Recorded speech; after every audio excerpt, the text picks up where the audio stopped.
Vinicius Junior couldn't miss.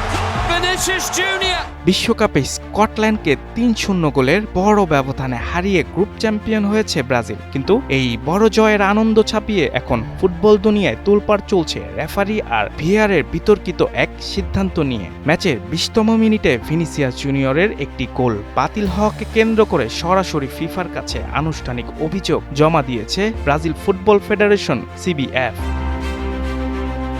রিপ্লেতে দেখা যায় বল কেড়ে নেওয়ার সময় স্কটিশ ডিফেন্ডার জ্যাক হেনরির সাথে হালকা ধাক্কা লেগেছিল ভিনির। রেফারি অনফিল্ডে গোল দিলেও ভিআরের হস্তক্ষেপে পরবর্তীতে তা বাতিল করা হয়, আর এই সিদ্ধান্তকে অপ্রত্যাশিত বলে আখ্যায়িত করেছে সিবিএফ। নিজেদের দাবি জোরালো করতে ব্রাজিল এবার টেনে এনেছে আর্জেন্টিনা অস্ট্রিয়ার ম্যাচে লিওনেল মেসির করা একটি গোলের উদাহরণকে। তাদের অভিযোগ, সেই ম্যাচে মেসির গোলের আগে একই রকম ফাউল হলেও ভিআর তখন নীরব ছিল।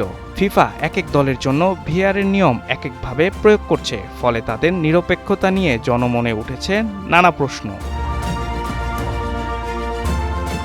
শুধু ভিআর নয়, ম্যাচে মেক্সিকান রেফারি সিজার আর্তুরো রামোসের নিয়োগ নিয়েও প্রশ্ন তুলছে ব্রাজিল। ২০১৮ বিশ্বকাপেও রামোসের কিছু বিতর্কিত সিদ্ধান্তের বিরুদ্ধে সে সময় ফিফার কাছে অভিযোগ করেছিল সিবিএফ।